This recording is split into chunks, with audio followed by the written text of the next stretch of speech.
Bueno, pues en este video vamos a ver un tema de análisis de circuitos que se llama máxima transferencia de potencia.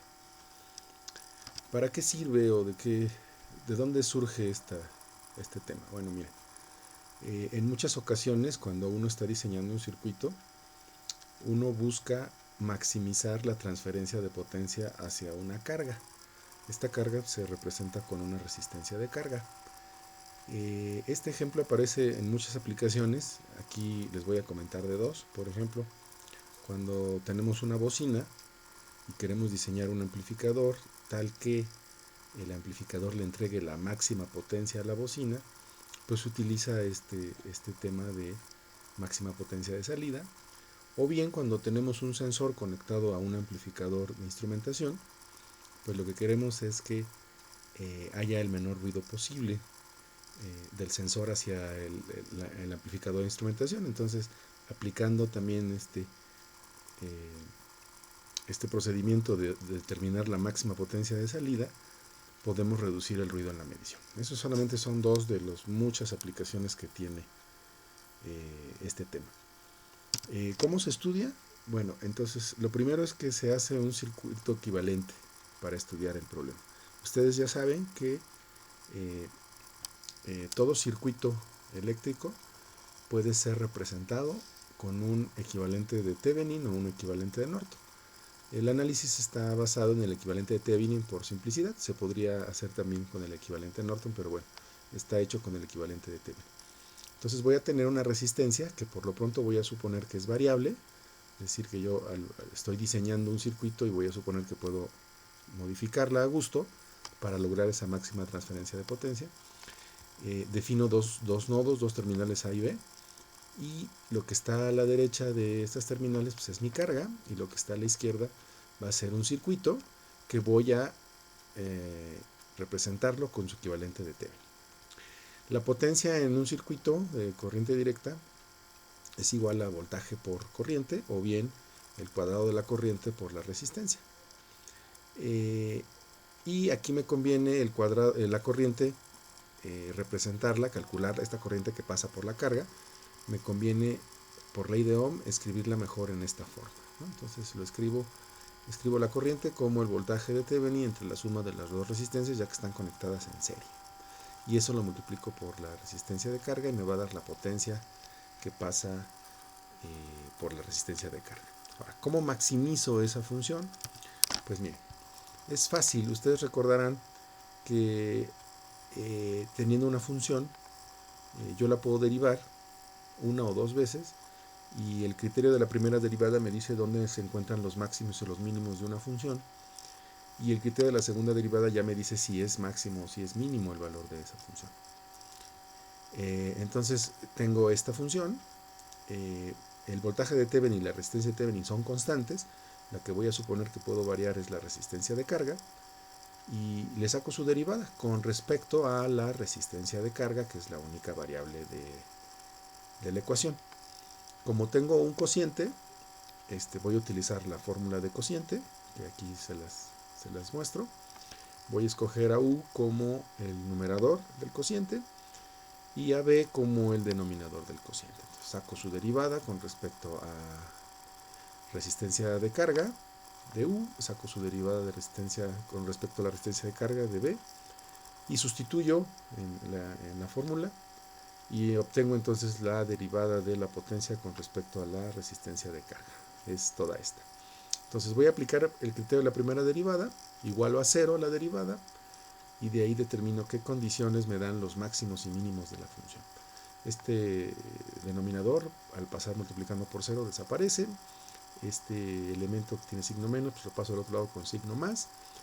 Y aquí vean que puedo simplificar algunas cosas hasta que llego, después de algo de álgebra, llego a que los máximos y los mínimos de la función se dan cuando la resistencia de Thevenin es igual a la resistencia de carga.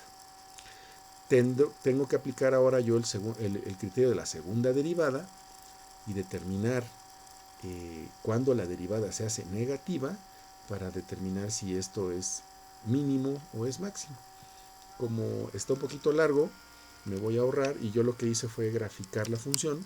Hice un pequeño script en MATLAB que aquí se los pongo por si ustedes lo quieren hacer también, un script, de modo que mejor grafique la función y yo determine si esa curva en ese punto da un mínimo o da un máximo. Entonces, después de que la grafico, la pongo bonita, y entonces ahí vemos que estoy graficando aquí resistencia de carga que varío de 0 a 20, y pongo calculo la potencia y determino que cuando la resistencia de carga es igual a la resistencia de Thevenin es donde se da el máximo. Entonces ahí es donde está la potencia máxima. Sustituyo entonces en la ecuación de potencia RL igual a RTH, y entonces llego a que la potencia máxima se calcula como el cuadrado del voltaje de Thevenin entre 4 veces la resistencia de Thevenin. Ese es el resultado. Y este resultado lo puedo utilizar entonces para diseñar. Veamos un ejemplo. En el libro de Sadiku, el ejercicio 4.13, pues es precisamente determinar cuánto debe de valer la resistencia de carga para que se maximice la potencia que consume la carga o bien la potencia que le entrega el circuito a la carga. Vean que tenemos un circuito como este con dos fuentes independientes. Entonces el primer paso sería determinar la resistencia de Thevenin y el voltaje de Thevenin, es decir, el equivalente de Thevenin a la izquierda de este circuito de las terminales A y B. Para ello recuerden que entonces se deben de apagar las dos fuentes de voltaje, que en este caso son independientes. La fuente de voltaje se apaga sustituyéndola por un cortocircuito y la fuente de corriente se apaga sustituyéndola por un circuito abierto. Entonces redibujo el circuito con las dos fuentes apagadas y tengo entonces este circuito donde pueden ver que la resistencia de 12 ohms queda en paralelo con la de 6. Hago esa primera reducción y veo que la resistencia equivalente entre 6 paralelo con 12 me da 4 ohms. Redibujo el circuito con esa resistencia equivalente y vean que ya me quedan las tres resistencias en serie. Por lo tanto, la resistencia de Thevenin, que equivale a la resistencia de Norton, es 9 ohms. El paso que sigue sería determinar ahora el voltaje de Thevenin. Pero yo me fijo en el circuito y me doy cuenta que es más fácil resolverlo por nodos. Por lo tanto, voy a hacerlo en dos pasos. Primero voy a determinar la corriente de Norton, y ya que tenga la corriente de Norton, como conozco la resistencia de Norton, voy a determinar de forma indirecta el voltaje de Thevenin. Entonces vean, propongo tres nodos, que son el C, el D y el E, y el nodo de tierra, el nodo común. Esto me simplifica, les digo, y voy a poner un cortocircuito entre A y B para calcular corriente de Norton, que va a equivaler con la corriente 4 que estoy proponiendo yo aquí en el circuito. Me simplifica porque el voltaje del nodo C ya está fijo por la fuente de voltaje, ya es igual a 12 volts, y entonces solamente tengo que calcular el voltaje D y el voltaje E. Entonces aplico ley de corriente de Kirchhoff en el nodo D, propongo la dirección, el sentido pues de las corrientes, I1, I2, I3 y 4, y con ese sentido aplico aquí entonces ley de Ohm. Vean que I1 pues va a ser BC menos BD entre la resistencia, que son 6.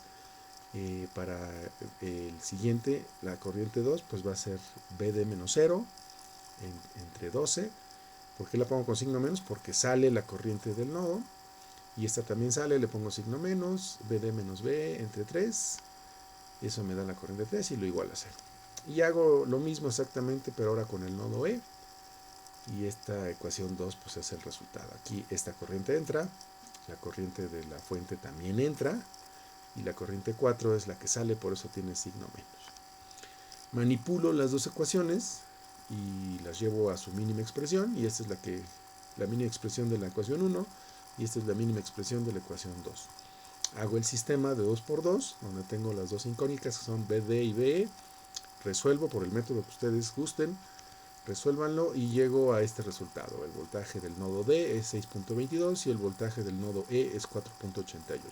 Este es el voltaje que me interesa, porque conociendo este voltaje, vean que con el corto, pues la resistencia queda conectada a tierra, y puedo conocer la corriente muy fácilmente, que es dividiendo el voltaje entre la resistencia por ley de Ohm, y ya me da que vale 2.44 amperes. Y esa es precisamente la corriente de Norton, que es la que estaba buscando. Como ya tengo la corriente de Norton y la resistencia de Norton, pues simplemente las multiplico y con eso ya determino que el voltaje de Thevenin son 22 volts. Me regreso entonces a la ecuación de potencia. Recuerdo que la resistencia de carga que maximiza pues va a ser la resistencia de Thevenin, que son 9 ohms. Sustituyo entonces en la ecuación de potencia, calculo entonces el voltaje de Thevenin al cuadrado entre 4 veces la resistencia de carga y me dice que la potencia máxima que se puede entregar a la carga va a ser 13.44 watts con una carga de 9 ohms. Bueno, pues eso sería todo por este video.